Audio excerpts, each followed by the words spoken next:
I'm talking about government. All of you sitting here in this room, the speakers, all of you, all of us in government, whether you're an IAS officer or you're a clerk or a peon, we are extremely proud of our government offices.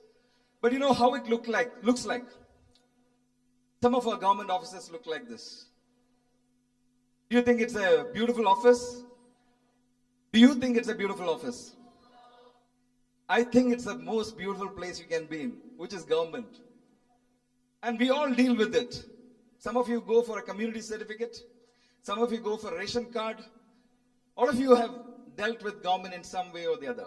And you will find our tables like this, absolutely unclean, unhelpful, papers littered here and there. How many of you have dealt with government? All of you. Have a good experience, bad experience, outstanding experience, great experience. What was it? All of the above.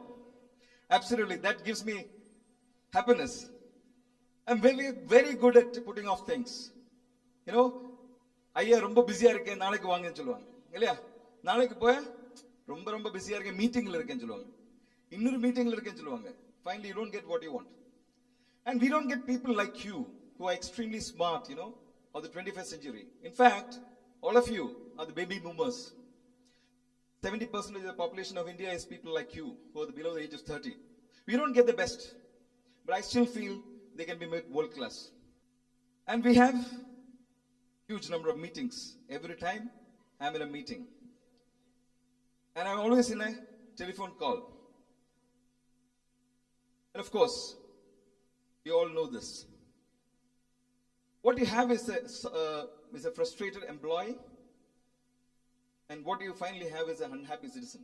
So government exists for you, exists so that your needs are taken care of, your roads are made clean, you get your telephone bills on right time, you pay it, you pay your taxes, you are able to go anywhere without fear or favor.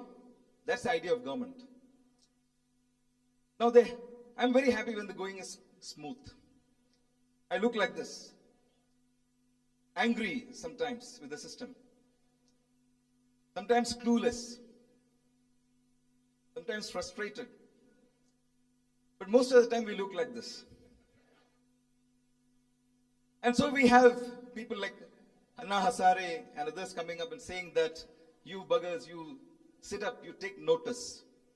Isn't it? So the panacea is not computerization. I'm not talking about computerization. I'm talking about technology that can change your lives and my lives. There was a time when all of us stood in queues for taking the train ticket. Today, no longer. If you are the President of India, you are a peon, it doesn't matter. First come, first serve. Online. Now, this is my office. How we have transformed my ordinary looking government office. What I have done in horticulture. I was an IT secretary before. I was the MD of Alcott and director of e-governance. So using all that experience of mine, and I've been innovating quite a lot. Rural BPOs, 10 standard dropouts, working with Fortune 500 companies. Is it possible for you to think? Just goes to Fostera, fostering technologies in rural areas.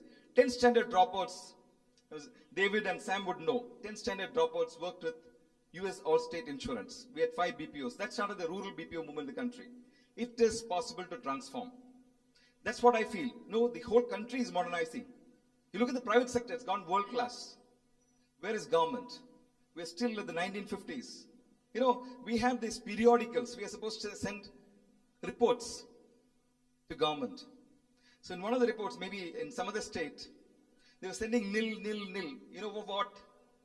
That we are not using elephants. Elephants were probably used some time back, 1940s, 1930s, 1950s. Even today, I'm sending a report saying that I'm not using elephants. So that's a much unfortunate thing that happens in government because we don't transform our systems. And a lot of things have happened over the last many years. This is another part of my office where we have provided the best of facilities for our people so that they don't cramp their tables. In government, we don't have huge spaces like the private sector has. We brought in attendance system, which is biometric attendance system. We've given a telephone to every person in the office. And roughly 20 people had computers. We are given all the 150 people in my office computers connected. We have put a Wi-Fi in our office so that everybody can browse. We have put a 2 Mbps lease line from Tata Teleservices in our office so that you can have better connectivity. All my 56 farms, and these farms are far flung in deep areas, all my 32 district offices, my office, my Tanhoda, my Tanhope, all are connected on an accounting software Tally. You can see even 1 rupee being spent live. Even our farms, you look at a farm in Salem. There's a place in Kadamandure, which is around 65 kilometers from Salem, deep inside a village. It's a 1,000-acre, beautiful farm. We have connected that. We use software like mad. This is one software which we're using to communicate to the Government of India.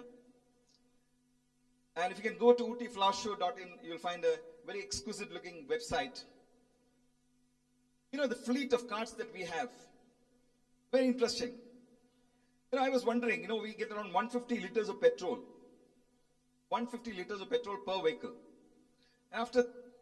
Which means into 10,500 kilometers it is travel. After 500 kilometers, they were saying it's all over. So I was watching this procedure.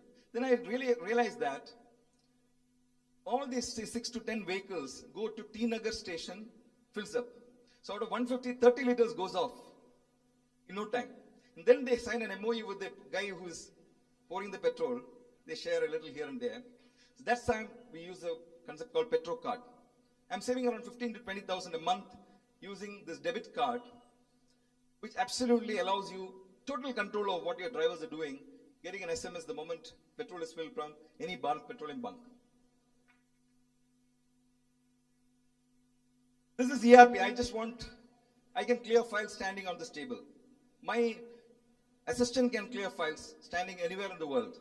It's an absolutely anytime, anywhere office. I'm coming into concept because all of you are engineers and doctors. I'm myself a doctor. Nandini didn't introduce that. I'm saying in the future, there'll be nothing called government offices. We'll have virtual offices. Why should I go to spend 1 hour of petrol, come back in the evening again 1 hour, waste a lot of time? I can sit at home and do my office work. Isn't it possible? Just have measurable indicators. That's what I think is coming in the private sector also through IT. So I clear files. My executive director, executive PA, Mr. Jaypandi, who is an assistant director of horticulture, he also clears his files from home. Everybody in the office clears files from home, which means I have an absolute control over what happens. In a government system, the most powerful person in a collectorate? It's not the district collector. It's the peon. Because he carries the files. If he's absent on the day, the files don't move. Okay. Now, if he's absent for 2-3 days, the files don't move. Now, between tables, if I'm an assistant, if I have to transmit my file to my superintendent, I don't do that. I'll wait till the peon comes and picks it up. So, in a government system, when they're supposed to bring tea, coffee, Xerox paper, they're touching the Bible of governance, which is a file, and carrying it, and they can actually take one file from the bottom and keep it up for whatever purpose. So in this system, you completely eliminate the power of the middleman, who is the peon in the government system. One thing which I want to demonstrate to you live, and I'll go live, is using the power of the mobile. See these mobiles, the smartphones you have, even if it's not smart, it's one of the most powerful machines that you have. All of you use it probably to chat, isn't it? Or send an SMS or an MMS. It can be a powerful tool for remote monitoring. I'm just going to take you live there, and then I'll come back. Can I go to the live site? Yeah, this is my website, the horticulture portal which the Honorable CM launched. I'm going into live. You can just go to M-Governance. You know what? How many of you have lands in Tamil Nadu? Farmlands. You don't have farmlands? If you have a farmland, I'll give you what is called a 100% subsidy for a micro irrigation system, which costs around 2-3 lakhs. 2 to 3 lakhs, 100% free. We are the only state in the country, and we should thank our Honorable Chief Minister, because the rest of the country has 65%. We give 100% subsidy. In this year, I am actually giving 251 crores worth of subsidy. So you can imagine a huge amount of money that's going out. But let me tell you, it's very much possible that without installing the micro irrigation system, money can be siphoned off. It's very much possible. It's also possible that you can take one photograph, one micro irrigation system, 3 photographs, 3 families, and take 3 bills. It's very much possible. So we had this hue and cry, that in one particular district was happening. When we checked it was 99.9% perfect. But still, there was a hue and cry, and the newspapers were reporting negative. So we devised the system, and you can see it live. I am just showing you live how a micro irrigation system that we are establishing. There will be 30,000 to 50,000 numbers in the state of Tamil Nadu. Can you click? I'm just waiting for, yeah. Have you clicked the top? Are you able to see those green dots? Are you able to see? Okay. Now, when you click that green dot, one of that, you get a photograph with a timestamp and the coordinates. See, what happens is, we are giving this mobile to a third party. We're giving this mobile to a third party with an embedded software. Which goes, when he goes to the field, he goes around, it captures the lat long, connects it to the 12 satellites that we have on the hovering around Earth with the Google Maps. And then you feed the data of the farmer. You come back. Next time when you go 2 to 3 meters near the field, the mobile will ask you, this is the field of Palanisamy, do you want to take a photograph? Now, the interesting part is, the moment you take a photograph, it does not remain in the mobile, which means you cannot manipulate it. It comes to a server, it's a cloud model. And the more interesting part is, when you take a photograph with a mobile, it's actually 2 MB size. 1 MB to 2 MB. Now if you click, it will not go. We use a Danish compression technology, which converts this from a 2 MBBS MP file to a 5 KB file. You can clap for that. Now, I want Tamilers to just click twice on that photograph. Have you clicked twice on the photograph? Click. Have you clicked? Yeah. Now we are seeing multiple photographs. There's absolutely no way you can duplicate this. This field is there. You can see that the installation is there. The micro irrigation laterals are there. The timestamp is there. The latitude, longitude is there. The crop is there. Now what happens is, when you're giving something free, people take it for granted. So the small and marginal farmers, sometimes, very rarely, they sell it off. So after 6 months, when my officers go for an audit, they find that the money has been taken, no micro irrigation system, and then no way to protect my officers.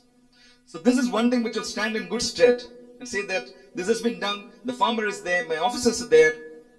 This is how technology will work. Youngsters, my boys and girls sitting here, let me tell you that technology is a leveler. I'm not using technology to say that I'm a great, technology user. No. The idea is to enhance the lives of people. If 10 standard dropouts can be made into world-class BPO workers in 218 hours of training, I wish I could show it to you on another day.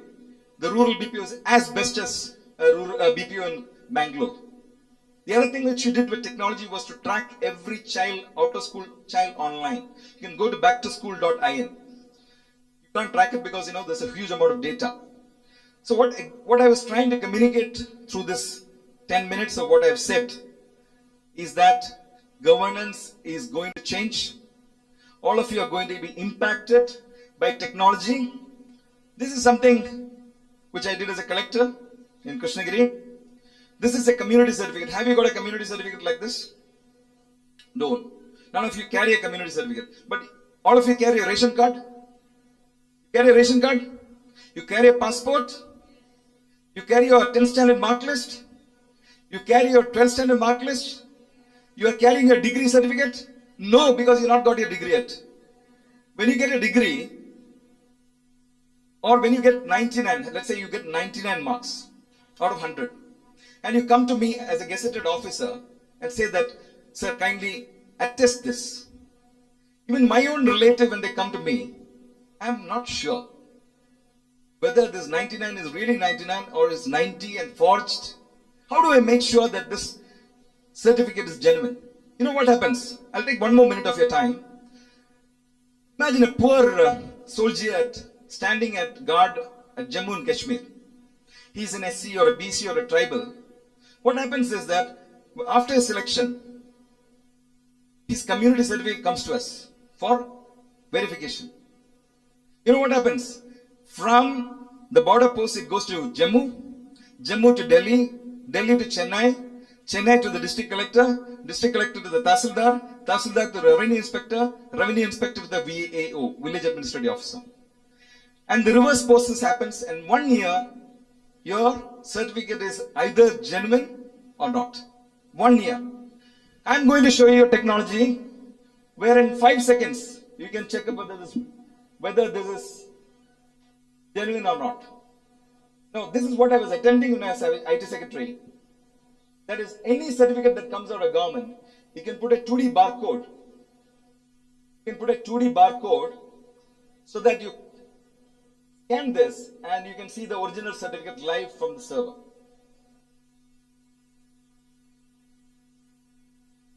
Okay, this is technology for you. So can I go back to the presentation? This you can pass on this certificate if somebody is there. This is an original certificate issued in Krishnagiri. More than 2 lakh certificates have been issued. Anna University refused to accept this. And I told Mr. Mannar Jawar, sir, I will take this to the police. This is great technology. You better have it. All your students, when they go for counseling, they should be allowed to use this certificate. This is a digitally signed certificate. So in this whole transition, when I talk technology to my officers, I used to look like this, a geek in front of my people. They have learned to tune in, and let me tell you, government servants are world class. We just don't tell them that they are world class. Ni kuppe and chiliya, you'll become a kuppe only. You tell them they are world class. That's what I think he was trying to communicate. Pradeep Phillips sir was trying to communicate. She was also trying to communicate. Everybody has the best in him to perform to the best of his abilities. You can tune into my application. A large amount of IT activities are there, which makes my office, my institution, one of the best in the country. I claim to say that mine is the best office in the country. So the long and short of what I was trying to say is that why, as a citizen, should you come to my office? Why should you ever go to a government office? You go to 10 Downing Street. I was there in London School of Economics doing the Chevening Scholarship, which Pradeep Phillips sir also did. 10 Downing Street does not have one policeman there. But let me tell you, on an average day, an average Londoner is photographed 55 times a day. Look at all the 9,000 policemen sitting in Chennai city. Have you seen them? Have you ever taken time to look at them? They are the worst sufferers of the worst pollution ever on earth. Isn't it? Their lives are numbered. I would say, Pradeep Phillips sir, technology is a leveler. Nobody should be standing on the street. We have technology today. I think a project is being done where 100 junctions you are going to put cameras. Now you look at the traffic itself. The moment the red light comes on, what happens? All of us zoom past.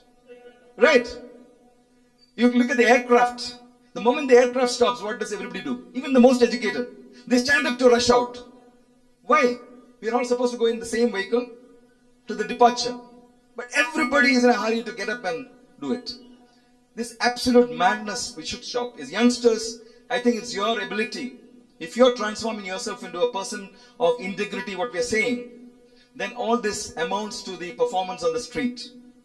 You don't brawl on the street. You follow the traffic signals.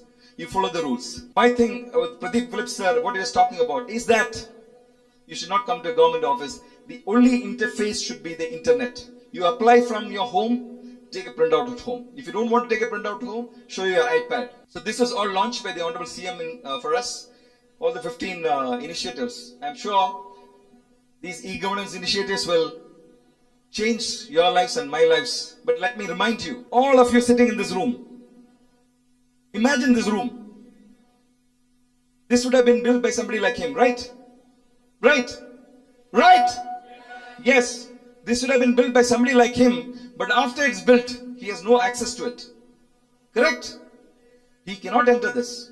You look at the guys who are putting the metro rail from Bihar and Jharkhand. They are like him. But once you build the roads, we ply our vehicles. They don't have a bicycle to ride it on. Look at the farmers. They give you breakfast, lunch and dinner. 3-4 square meals. All the cereals, all the pulses, all the vitamins, everything. They don't have 2 square meals a day. Think about them. Our 2 lakh, 3 lakh that you earn is not meant for us. It's meant for people like them whose lives we are born to transform. So it's much like saying, why do you become dentists or doctors? It's not to aggrandize yourself. It is not for you. It is for treating a section of the population to whom you are responsible. Many of us IAS officers, many of us doctors, many of us think that, whatever we get are for ourselves. Breakfast, lunch, dinner. Beyond that, you don't require anything. Be givers, young boys and girls. Be pure givers. Don't take anything. Absolutely nothing you require. You require the presence of mind, the love, the compassion to change this India. So if you have to change India, in 5 years, 10 years, youngsters, you have to do this. You have to just give your everything for the nation. And what is your nation? What is your nation? For me, my nation is my sphere of influence. My horticulture. If I go to agriculture, the agriculture commission will throw me out. Right? So if you're a dentist, you have a hospital, that's your sphere of influence. Make it the best. Pursue excellence. Wish you all the best. You have dreams, you will achieve it. Thank you.